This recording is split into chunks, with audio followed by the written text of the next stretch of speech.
NANI?! What?! What the fuck?! I haven't a clue what's going on here. So, yeah. The Substitution Jutsu exists, and there's not a day that goes by where I don't honestly wish it didn't. I think we can all agree that this jutsu is pretty dumb and confusing, which is odd because it's one of the first jutsu we've ever been introduced to in the series, and it is a mainstay of Shinobi's basic arsenal. In this video, I'm going to be attempting to explain how this jutsu works, the mechanics behind it, providing the most prominent examples of its use, and uncovering just why it's so weird. There's just one thing I'd like to ask of you guys though. Once you take in all the arguments I'm about to present, please share your thoughts down below and let me know what you think. This video is partially meant to be a cry for help because this jutsu has just been driving me mad. So, yeah, please do share your thoughts down below. With that out of the way, let's get into this. Now, I believe the best place for us to start is with the jutsu's first appearance in the series all the way back in Chapter 5, as well as the initial explanation we're given in Chapter 6.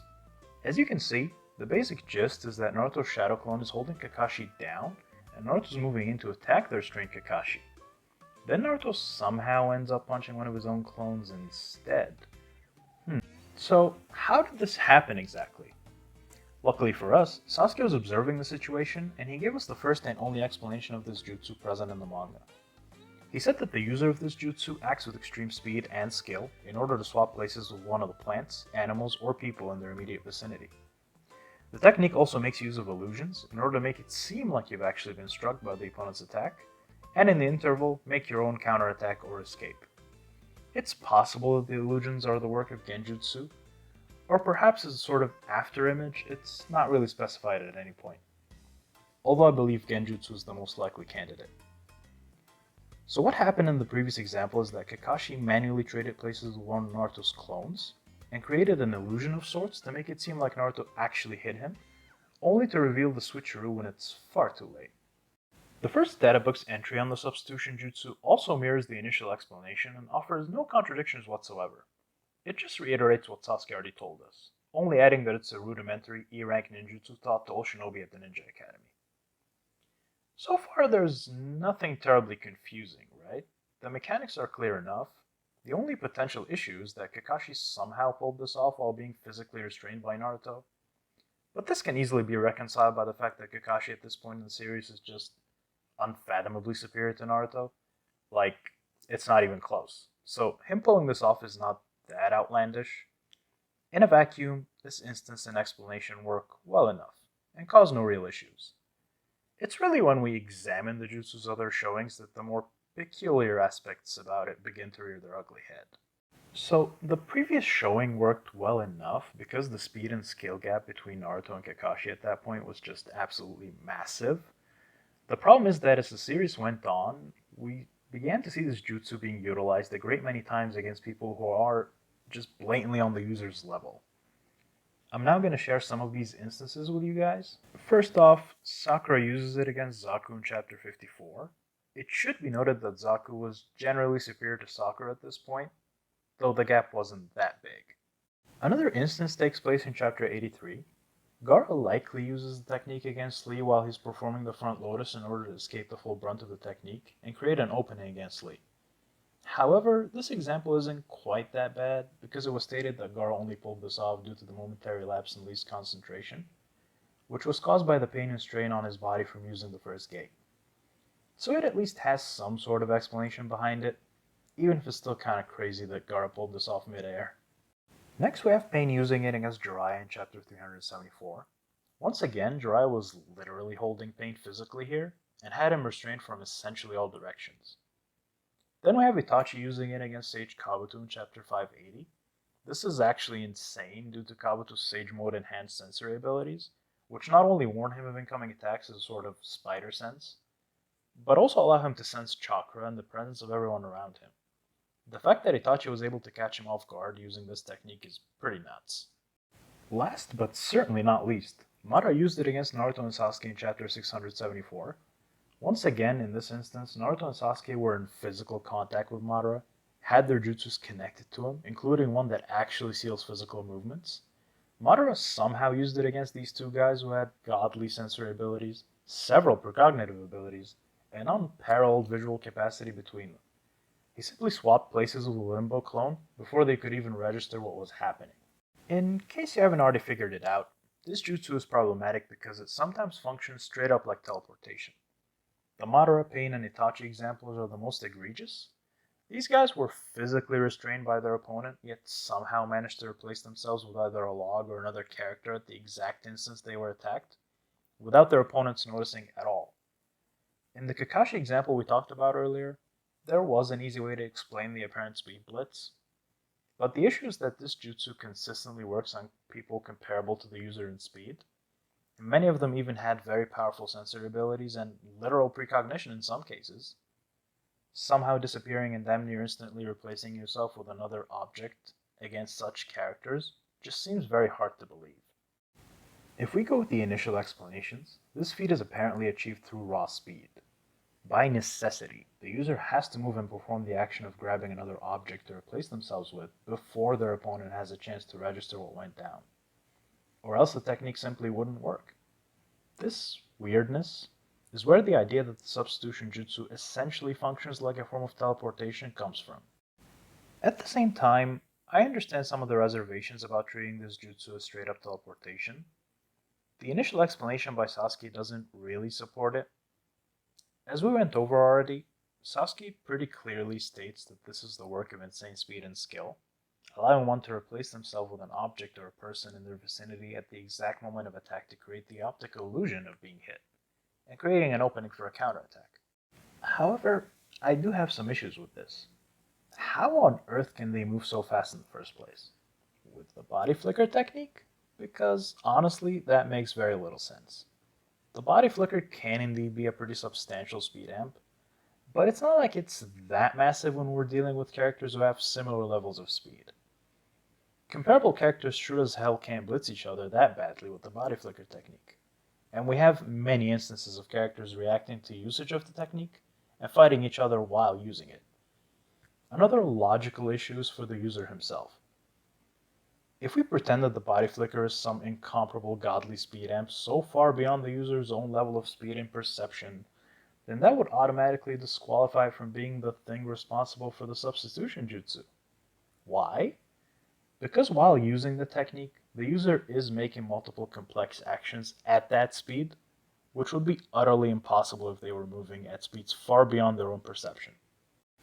So we either end up with A, the user is moving at a speed far beyond their opponent's perception, which would kind of contradict the cases where the jutsu is used against characters comparable to or superior to the user. Or B, the user is moving at a speed far beyond their own perception, which just negates the whole premise, as they need to be able to react to their own movements in order to physically replace themselves with an object at such speeds. As you can see, the whole "oh, they're just moving really fast" interpretation isn't exactly without flaws, and in practice, I find it far more illogical and headache-inducing than the pseudo-teleportation idea. Now, I understand that the Substitution Jutsu was never stated to be a space-time jutsu or anything, but still, we don't need everything spoon-fed to us necessarily. We can make interpretations, take liberties, and even ignore statements, in the case that the lore presents something utterly incomprehensible to us. In my opinion, the only way for the pure speed and skill idea to even remotely work is for it to be accompanied by an ungodly level of stealth, which would still be weird in the cases where the technique is used against sensors, or when the user is physically restrained. And honestly, just in general, because it's kind of strange for such levels of stealth to only be reserved for this technique for some reason. It's not like ninja are just constantly slipping past each other during fights. Now, y'all may be swaying towards the side of considering the Substitution Jutsu as simply a form of teleportation, but, well, I do have some unfortunate news for you. This interpretation comes with its fair share of problems as well. For starters, it does contradict some of the showings, namely the instance of Naruto saving Inari and his mom from Gato's goons in chapter 23. The reason Naruto couldn't have teleported here is that he replaces Inari with a wooden log and takes both him and his mom out of harm's way. This just doesn't work with the teleportation idea, since Naruto performs multiple actions while performing this jutsu and isn't just teleporting around. This instance is more in line with the initial explanation, which honestly makes sense because this instance takes place relatively close to the initial explanation in chapter 6. Speaking of the initial explanation, it also obviously contradicts this jutsu being a form of teleportation, since it's pretty explicitly expressed as a form of speed and skill. Another commonly used counter is that considering this jutsu as a form of teleportation would be strange, because it's never really been hinted to be a form of space-time jutsu, and it would be kind of weird since that's literally what Sasuke's Eminente Jikara is supposed to be. On a side note, it's kind of funny that Sasuke's special Rinnegan ability is essentially a glorified substitution jutsu that massively drains his chakra at that, but I digress. Now, one could argue that the teleportation idea could still work since the only things going against it, namely the initial explanation and the Inari instance, both took place very early on in the story, while the feats pointing towards it being teleportation generally happen much later on in the story. As a result, one could maybe say that the ability underwent a soft retcon. Another possible way to look at it is that the idea of it being teleportation simply has more instances to back it up, while the counterpoints are significantly less numerous. I think that's an equally valid way to look at things. However, the point still stands. Neither interpretation is really perfect or without logical inconsistencies. The truth is that this jutsu is simply very badly designed and is just plain weird. With all that being said, there is a theory I'd like to leave y'all with, courtesy of Narutoversity. The theory is that the user projects their chakra and uses it to latch onto the object they want to replace themselves with, binding the two of them together and slipping them past one another until they reach the other's original position. It's a pretty cool idea, but the fact that it requires such a high level of chakra projection and control to pull off makes me question if it makes sense for a mere E-rank jutsu to have such a high skill ceiling. It's also never really been hinted at to my knowledge, but still, it's a pretty cool theory. I'll leave a link to the article down below in case y'all want to check it out. So, in the end, what can we make of all this? Just what the hell is the Substitution Jutsu? Honestly, I'm still not sure. I genuinely believe Kishimoto blundered when designing this jutsu because it just doesn't make a whole lot of sense. If we take the initial explanation as law, then we're still left with a plethora of logical inconsistencies, and if we try to come to our own conclusions, we still have some logical issues to wrestle with. And we also directly ignore Word of God. Neither option is clean, and that's kind of what we're left with. My personal view is that the best way to look at it is that the Substitution Jutsu just works. It's just ninja magic that achieves a specific effect. In this case, that effect is conveniently replacing yourself with a nearby object at the exact moment you're attacked without your opponent noticing. This will just work, regardless of whether or not your opponent is just as fast as you are, has massively enhanced senses, sensory powers, precognition. It doesn't matter. The Substitution Jutsu will just work. The only way we can preserve what's left of our sanity is to focus on what it can do, not on how exactly it does it, because we'll simply get nowhere. And that's about it, really. I hope you enjoyed this long ramble. If you'd like to see more Naruto content like this, then please like, comment, and subscribe to keep up with all future uploads. And yeah, see you guys next time. Bye bye!